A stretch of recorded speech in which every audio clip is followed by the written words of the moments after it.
Hadirin para jamaah yang dimuliakan Allah, kita melanjutkan pada kitab Nasha'ihul Ibad pada makalah yang kelima.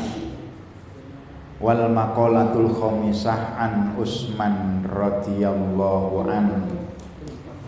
Hammud dunya dulmatun fil qalbi. Susahnya memikirkan urusan dunia, belani dunya. Dulmatun fil qalbi, menyebabkan gelapnya hati. Wahamul akhirah, adapun susah memikirkan tentang urusan ukhrawiyah atau urusan agama, urusan akhirat. Nurun fil qalbi, menyebabkan cahaya, menyebabkan nur di dalam hati. Artinya hadirin para jamaah yang dimuliakan Allah, memang orang hidup itu butuh dunia. Tetapi dunia, kehidupan dunia, bekal materi untuk dunia bukan nomor satu dan bukan satu-satunya yang harus kita utamakan. Akan tetapi bekal dunia sebagai sarana hidup dan sarana untuk mencapai kebahagiaan dunia.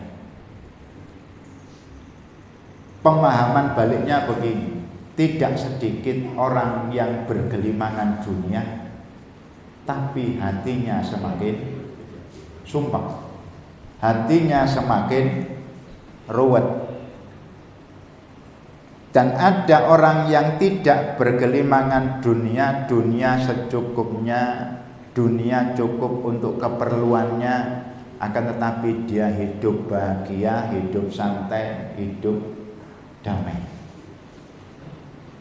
Maka secara nalar logikanya orang sehat, berarti materi dunia bukan satu-satunya alat untuk kebahagiaan. Tetapi untuk menuju kesuksesan dunia butuh materi dunia. Makanya dunia tidak yang kita utamakan, tetapi kebutuhan. Beda bahasa kita, dunia menjadi kebanggaan. Dunia menjadi sosialita. Apa sosialita lah? Wis pokoke didik-didik butuh duit.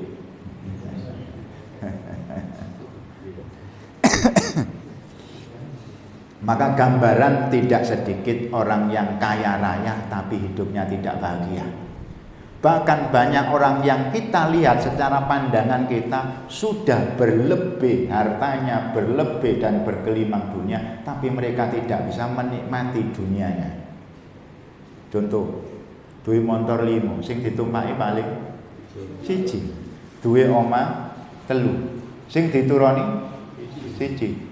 Kira-kira nek bojo 3 ambek bojo siji nyak pulu.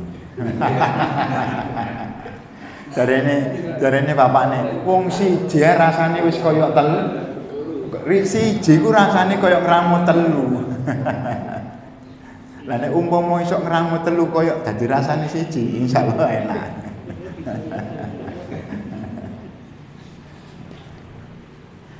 Artinya begini, Rasulullah memberikan semangat al-ghina, ghinan nafsi. Yang dinamakan kaya, yang dinamakan cukup itu letak nang hati. Artine kula sampean kabeh atine gak kemrungsung dunya, gak dunya awan bengi dunya, tidak. Mencari dunia yang bisa untuk kita bekal untuk hidup di dunia pun juga bekal untuk akhirat. Dalam gambaran begini, orang kaya belum tentu merasa kaya.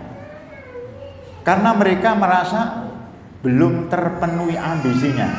Punya pabrik 1 kepingin pabrik 2, punya pabrik 2 kepingin 3. Artinya dia belum merasa puas urusan dunia, belum merasa cukup urusan dunia, padahal dia sudah bergelimangan dunia. Bagi kita melihat Masya Allah enak jadi wong sugih. Enak sing delok ternyata. Jarine sing sugih sampean takon enak ya sampean esuk wis ana Malang sarapan di Malang, sore sarapan di Banyuwangi, bengi sarapan di Singapura. Jarine gak enak, gak sapa mah, gak kober nunggu bojo. Lho sing bendina nyambut gawe isok budal esuk sore mule, bengi isok kelon isok. Iku enak. Iki tambah gak tau sapa omah. Akhire bojo sampean piro? Situ. Situ ndi? Situ di Malang. Situ di mana? Di kono Singapura. Kan situ. Masya Allah.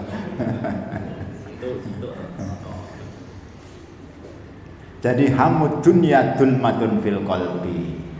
Artinya sifat qanaah. Alhamdulillah siang ini hari ini kita diparingi rezeki karo Gusti Allah cukup. Meni golek maneh.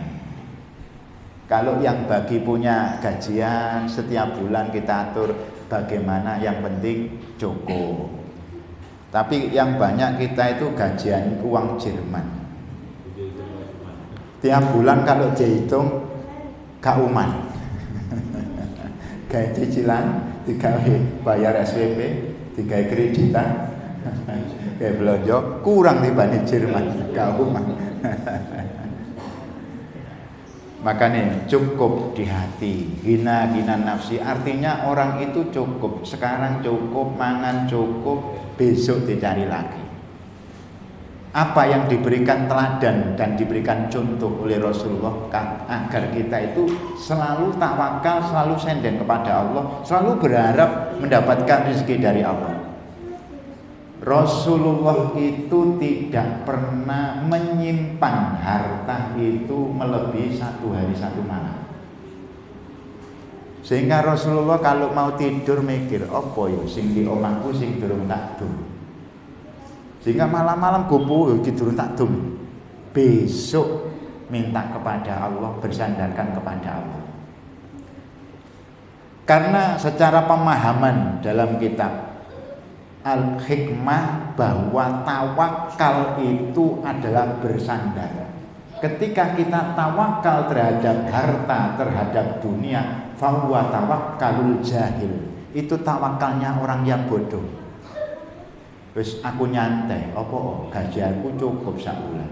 Cukup pabrikku wis berdiri. Wis aku nyantai. Itu sandaran itu termasuk tawakal orang yang bodoh. Berapa lama dia merasakan punya, dan berapa lama kalau Allah itu membalik sugih piro suwene, melarat piro suwene kalau Allah berkehendak. Artinya tetap tiap hari kita bersandar, doa kita memohon kepada Allah, ya Allah berilah rezeki untuk hari ini dan siapkanlah rezekiku untuk hari esok yang barokah. Makanya kalau bahasa simpelnya orang Jawa, sing penting wong iku cukup. Dikek rezeki cukup. Gawe nyicil cukup, gawe bayaran anak sekolah cukup, gawe kredit cukup, tuku omah cukup, tuku Alphard dan kan cukup. Berarti ya Allah kasih rezeki saya yang cukup, yang halal dan yang barokah. Karena apa? Kaya belum tentu cukup, kurang terus. Ya. Yang kedua, wahamul akhirah nurun fil qalbi. Susahnya memikirkan urusan akhirat itu menyebabkan cahaya nur di dalam hati. Artinya hadirin para jamaah yang dimuliakan Allah Subhanahu wa taala, ketika kita memikirkan akhirat itu akan bersandarkan kepada kebaikan. Ya Allah, umur saya sudah 50, tapi saya amal ibadahnya masih kayak begini. Kapan ya Allah saya bisa istiqomah, saya bisa bangun malam, saya bisa memperbanyak sedekah dan lain sebagainya. Itu sandaran akhirat. Pun juga ketika dia mensusai dirinya, Masya Allah saya masih banyak maksiat ya Allah, saya masih banyak dosa ya Allah. Memotivasi tumbuhnya keimanan kepada Allah sehingga hatinya itu menjadi hati yang penuh rahmat dan maghfirah Allah Subhanahu wa ta'ala. Ini kalau bahasa simpelnya dari kedua. Ketika kita setiap hari banyak memikirkan urusan dunia daripada memikirkan akhirat, tentu banyak gelisah. Tetapi ketika kita memikirkan akhirat, urusan ibadah, urusan kepada Allah, urusan hari nanti ketika kita kembali kepada Allah, akan timbul semangat mengharap ridho dan hidayah dari Allah Subhanahu wa ta'ala. Karena manusia ini pada hakikatnya punya dua unsur, unsur jasmania dan unsur rohania. Kalau unsur jasmania tentu makanan yang cukup, makan cukup, ngopi cukup, rokokan cukup, wis gak tau sumpah. Sing penting waya rokokan iso, waya ngopi ono, cukup. Yang kedua, ruhania kita, batiniah kita ini butuh asupan gizi. Lantas apa asupan gizi ruhania kita? Yaitu amaliyah ibadah kepada Allah, termasuk istiqomah, termasuk wirid, termasuk zikir. Itu asupan gizi ruhania kita, sehingga kita bisa merasakan ketika aku iki susah, sumpah. Nek dunya wis cukup, mangan cukup, tapi kok hati sumpah. Nah, ini asupan gizi ruhania kita kurang. Mungkin istiqomah kita mulai kedaderan, kurang kita baca zikirnya, kurang istighfarnya, kurang sholawatnya, sumpah. Nggak bisa fresh, nggak bisa plong di dalam hati. Nanti bisa merasakan panjenengan. Maka ketika dengan gelisahnya ruhania kita, ketika kita ajak berzikir, kita ajak ke majelis zikir, majelis ilmu, ada kebahagiaan tertentu, ada rasa tertentu, berarti itu asupan gizi dalam rohania kita butuh suplemen istilahnya. Jadi bahagia, akhirnya bahagia dohir, masalah urusan dunia cukup, bahagia batinnya pun juga merasa cukup. Maka disinilah kekompakan urusan materi dunia dan kekompakan urusan materi ukhrawiyah yang kita istiqomahkan, maka insya Allah bahagia dohir dan batin. Artinya manusia itu tidak cukup hanya mengejar dunia, dan manusia itu tidak cukup hanya mengejar ukhrawiyah, ibadah tok sampai lali gak nyambut gawe, gak kapi. Pun juga ketika dia mengejar dunia nyambut gawe lali majelis, biyen durung patek laris dagangane sapa masjid, istiqomah. Tapi begitu mulai laris, lah takon nanti gak tahu yasinan, sik dagang aku sik tambah adoh saya kirim. Nah, dagang aku sik laris durung tutup tokoku lah. Ini mulai tergoda dunia. Sehingga mudah-mudahan kita berharap hidup kita ini selalu enjoy, urusan dunia dicukupi oleh Allah Subhanahu wa ta'ala, diberi yang barokah, titik barokah, manfaat kita rasakan, daripada banyak tidak barokah. Yang kedua, kita tetap diberikan kekuatan hidayah taufiknya Allah, istiqomah untuk berjamaah, istiqomah di majelis taklim, istiqomah ketika kita mengamalkan dan beribadah kepada Allah Subhanahu wa ta'ala. Maka ketika ada balan seperti ini, akan kita rasakan nikmatnya ladatut ta'ah wal ibadah, nikmatnya taat dan nikmatnya beribadah kepada Allah Subhanahu wa ta'ala. Artinya jam kerja kita kerja, jamnya istiqomah, jamnya ibadah, jamnya majelis tetap kita datang. itu namanya hidup tertib urusan dunia dan hidup tertib urusan ukhrawiyah. Dan makalah yang keenam, hadirin para jamaah yang dimuliakan Allah Subhanahu wa taala, maka ini saya mengundang bagi yang sempat dan yang kepingin, sehingga saya tadi sampai lupa siang wis eling iya engko bengi wayahe acara rutinan barang mari asar wis lali kabeh sampai mari sembahyang maghrib loh ono telepon loh iya ya Allah ada acara sholawat burdan bersama Gus Muhaimin durianya Pondok Panji Buduran alhamdulillah bersama Habib Jamal Al-Atos dari Purindah, Pak Doisak jam 8. Saya ada hajat di rumah, monggo kali mangan bareng-bareng. Kalau yang pingin hadir, pingin tahu majelis sholawat burdanya Gus Muhaimin. Gus Muhaimin ini burda, kadang diundang oleh PB, kadang diundang sama Mbak Yeni. Nah, kebetulan saya punya hajat, pas sempat hadir beliaunya nanti jam 8 acaranya. Makalah yang keenam, an Aliin radhiyallahu an wa karrama wajah. Sayyidina Ali itu julukannya bisa radhiyallahu an, bisa karramallahu wajah.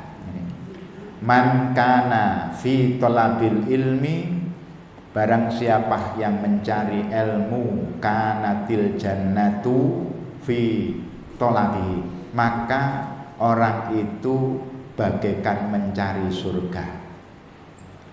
Wa man kana fi talabil maksiyah, dan barang siapa yang mengejar atau mencari maksiat, kanatin naru fi talabihi, bagaikan dia mengejar atau mencari neraka Allah Subhanahu wa taala.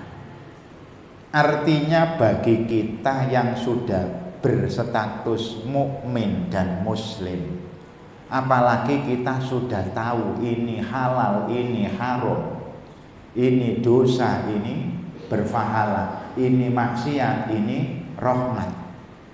Ketika mencari ilmu, dia tahu fadilahnya ilmu dan hikmahnya ilmu, itu lebih besar daripada orang yang enggak ngerti fadilahnya mencari ilmu. Sampai ditakoni, nang masjid mari maghrib enggak boleh sampai sak lapo, ngenteni berkah. Dia tidak ada mencari ilmu pada yang lain. Tujuannya tholabil ilmi. Saya itu kalau ngaji asik. Asiknya apa? Ilmu itu ketika dicari belum dipraktekkan sudah berpahala, sudah mendapatkan derajat dari oleh Allah Subhanahu wa taala. Artinya ketika kita keluar dari pintu rumah menuju majelis taklim, setiap langkah kaki kita 10 kali kebaikan yang kita dapat, 10 kali rahmat dan magfirahnya Allah kita dapat, dan 10 kali magfirah yang diberikan oleh Allah kepada kita. Itu sik budal tok durung tutuk majelis. Maka ketika sampai di majelis taklim, dia mendapatkan ilmu dan mengerti satu ilmu, maka dia mendapat tingkatan yang lebih tinggi lagi. Dan apalagi di situ ada suguhan, ada hidangan yang memang dikhususkan untuk thalabil ilmi. Hidangan sedekah pahalanya tertinggi itu adalah hidangan sedekah yang diperuntukkan orang yang thalabil ilmi. Ada satu riwayat di dalam kitab dulu, kita bersedekah kepada orang fakir miskin itu dilipatkan sampai 10 kali. Ketika kita bersedekah kepada keluarga, kepada orang tua, dilipatkan sampai 700 kali. Tapi ketika kita bersedekah kepada orang yang thalabil ilmi, itu dilipatkan sampai 1000 kali. Loh, ternyata tinggi sendiri. Loh, mengapa sedekah hidangan yang kita hidangkan untuk orang yang thalabil ilmi itu lebih tinggi? Karena derajatnya orang yang thalabil ilmi itu lebih mulia di hadapan Allah daripada orang yang ahli ibadah. Loh, kok bisa? Orang yang ahli ibadah kalau tidak didukung ilmu, amaluhu mardudatun la tuqbalu. Amalnya tidak akan diterima oleh Allah. Tetapi ketika orang yang mengerti sebuah amalan, mengerti sebuah ilmu, sebelum dia laksanakan, derajatnya sudah diangkat oleh Allah Subhanahu wa ta'ala. Apalagi dia mempraktekkan dan mengamalkan apa yang dia ketahui, apa yang dia dapatkan dari majelis itu, maka lebih tinggi lagi derajatnya daripada orang yang ahli ibadah itu. Sehingga satu riwayat dinyatakan di dalam kitab Tambihul Mughtarin, man amilah bima alimah allamallahu malam ya'lam. Barang siapa yang melakukan beramal bima alimah dengan apa yang dia ketahui, ada ilmunya mari ngaji dipraktekno, jaminan dan garansi kata Rasulullah, allamallahu malam ya'lam.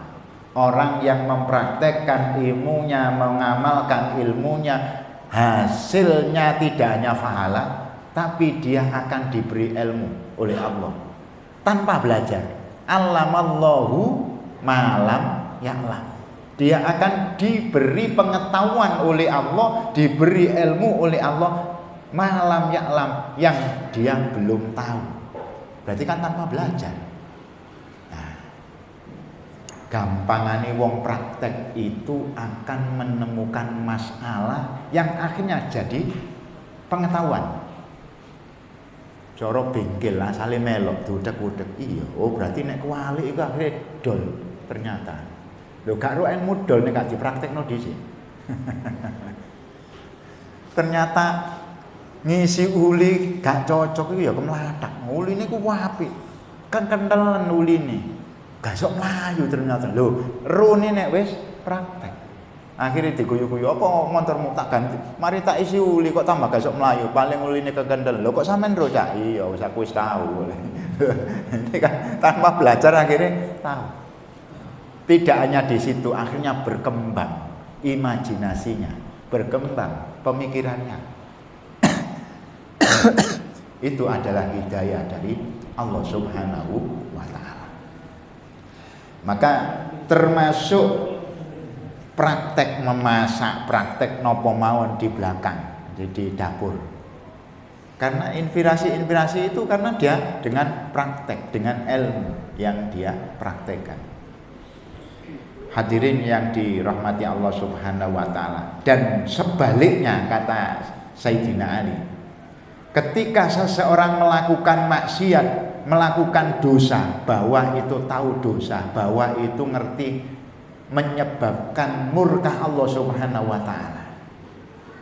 Artinya dosa dilakoni tapi ngerti nek dosa tetap dilakoni, iku dosane luwih gede daripada orang yang melakukan maksiat, melakukan dosa gak ngerti hukumnya. Ternyata wong pinter iku adabe luwih, adabnya lebih besar, dosanya lebih besar daripada wong gak pinter. Artinya ngeten, ketika ada orang yang bodoh, dia akan terkena dosa karena kebodohannya, bukan karena perbuatannya. Tapi ketika orang yang alim tapi melanggar maksiat, dia karena pelanggarannya ini, karena dia tahu tapi si maksiatnya lebih besar dosanya dan lebih besar murkanya Allah Subhanahu wa ta'ala. Kira-kira gurune ambek murite niku bangsat pun nek padha bedheke. Gurune luwih bangsat, wong wis ngerti dijak maksiat to ae. Nek murite ya yo ae. Masyaallah. Akhirnya gini, ditakoni karo malaikat, lho, awakmu kok nglakoni dosa? Nggih, kula dijak guru kula. Enak wis. Wis apa jare guru? Napa? Nek cara kene apa jare provokator iki? Nah, provokator ini double. Ancamannya double. Hadirin yang dirahmati Allah Subhanahu wa taala. Babakan kembali lagi bahwa ilmu ya. Artinya begini, man salaka tariqon yaltamisu bihi ilman sahhalallahu tariqon lahu ilal jannah. Barang siapa yang menuju tempat ilmu, dia punya jalan, punya tujuan, punya maksud untuk mencari ilmu, maka Allah mempermudah. Sahalallahu tariqan lahu ilal jannah. Dia akan dipermudah oleh Allah jalan menuju rahmat Allah, jalan menuju surga Allah Subhanahu wa taala. Pun gampangane ngene. Wong niku nek pun duwe majelis ilmu, artinya ngeten, panjenengan istiqomah setiap minggu kedua, istiqomah minggu keempat, berusaha istiqomah, pasti dikai kemudahan karo Allah.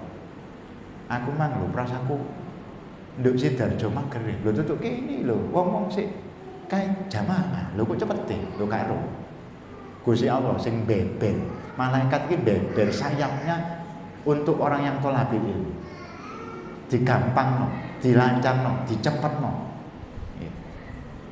Terus yang kedua, bahwasanya orang yang sudah punya istiqomah majelis ilmu akan dipermudah urusan rezekinya oleh Allah Subhanahu wa taala. Dan termasuk man mata fi thalabil ilmi mata syahidan. Orang yang mati ketika masih menuntut ilmu. Sampai niki termasuk jamaah napa mboten? Oh, kula niki jamaah minggu kedua, ambek jamaah minggu berarti kan murid. Lah, ketika panjenengan niki punya istiqomah dan punya niatan ngaji setiap minggu kedua dan minggu keempat, kok dilala, ini bukan harapan, tapi gak tahu Allah kok menghendaki lebih dulu dipanggil. Berarti panjenengan mati dalam keadaan masih santri, punya majelis yang diistiqomah. Mata syahidan, dia berarti mati dalam kedudukan mati syahid. Makanya kalau panjenengan niat nyantri walaupun 2 minggu sekali, artinya panjenengan ya berusaha dan istiqomah nyantri, insya Allah urusannya dipermudah oleh Allah. Bila mana memang tersandung masalah, insya Allah dibuka pertolongan Allah Subhanahu wa taala. Termasuk apa sih nek kapan kena musibah dan itu dipanggil menghadap Allah, mati kita punya status santri, mati syahid. Wala tahsabannal ladina qutilu fi sabilillahi amwata bal ahya'un 'inda rabbihim. Janganlah engkau mengira orang yang mati syahid itu mati. Ini Quran. Jangan engkau kira orang yang mati syahid itu mati. Bal ahya'un 'inda rabbihim yurzaqun. Akan tetapi dia itu hidup di sisi Allah dan dia akan diberi rezeki oleh Allah Subhanahu wa taala. Ya. Artinya kalau panjenengan tetap niatan nek minggu kepingin ngaji, kepingin thalabil ilmi, insya Allah tetap digolongkan menjadi santri majelis minggu kedua dan minggu keempat. Dan kita akan digadang oleh Allah. Dan ketika mati pun kita akan mati syahid. Contoh diantara orang yang mati syahid, sampai sepuh himmanya dan kepinginannya tetap ngaji dan menyampaikan ilmunya. Banyak kejadian. Akhirnya matinya itu pun kayak hidup. Ini contoh lagi. Allahumma yarham panjenengan ini pun Mbah Maimun Zubair, umurnya sudah 90 lebih, tapi himmanya ngaji, tetap ngaji, kepingin ngaji, diundang nanti berangkat, kepingin nyampaikan ilmu, kepingin statusnya masih ngaji. Kemarin pas hajian dibongkar kan sudah tak 1 tahun, masih utuh, Buya Sayyid Al-Maliki sudah sampai 5 kali, 5 tahun. Setiap tahun diganti. Bahkan rambutnya dan kukunya semakin panjang. Loh, sapa sing ngekeki rezeki? Bal ahyaun inda rabbihim, jaminannya Quran. Yurzaquna, diberi rezeki oleh Allah tapi gak mangan sego. Ya. Dikirimi doa. Itu menjadi ruhanianya hidup Mas ya. Jasmaninya akan seger. Bal ahyaun inda rabbihim. Ini jaminan Quran. Orang yang mati syahid itu mati tapi hidup di hadapan Allah, mati mungguhi menungso. Mudah-mudahan Allah senantiasa memberikan istiqomah, kita bisa bermajelis taklim walaupun 2 minggu sekali. Mudah-mudahan sampai akhir hayat kita tetap kita bisa nyantri, bisa ngaji, dan berkahnya ngaji mudah-mudahan berkah keluarga kita, berkah hidup kita, berkah rezeki kita. Amin ya rabbal alamin. Mungkin ada yang tanya, monggo saya kasih 2 pertanyaan. Monggo. Monggo. Monggo. Kalau nggak ada ya ditutup, sudah isya. Nanti jamaah isya ada yang imami, saya makmum aja. Karena banyak tamu sudah di rumah, saudara, teman. Monggo. Kalau nggak ada, kita tutup, kita juga mudah-mudahan apa yang tersampaikan di makalah yang ke-5 dan makalah yang ke-6 menjadi petunjuk, menjadi hidayah, menjadi nur di dalam hati kita. Semoga kita bisa mengamalkan dan mempraktekkan. Amin ya rabbal alamin. Allahumma sholli wa sallim wa barik ala sayyidina Muhammad walhamdulillahi rabbil alamin. Allahumma anfa'na bima 'allamtana wa 'allimna ma yanfa'una wa zidna uluman nafi'an katsiran mubarakan yassir umurana wa hasil maqasidana waqti jami'a hajatina. Allahumma inna nas'aluka ya Allah bi barakati hadzal syahri wa bi barakatil yaum tawil umurana wa sahhi ajsadana wa barik fi umurina wa barik fi ahlina wa barik fi arzakina bi rahmatika ya arhamar rahimin bi haqqi rabbana atina fid dunya hasanah wa fil akhirati hasanah wa qina adzabannar wa sallallahu ala sayyidina Muhammad walhamdulillahi rabbil alamin. Kurang lebihnya mohon maaf. Akhirul kalam wal afu minkum. Assalamualaikum warahmatullahi wabarakatuh.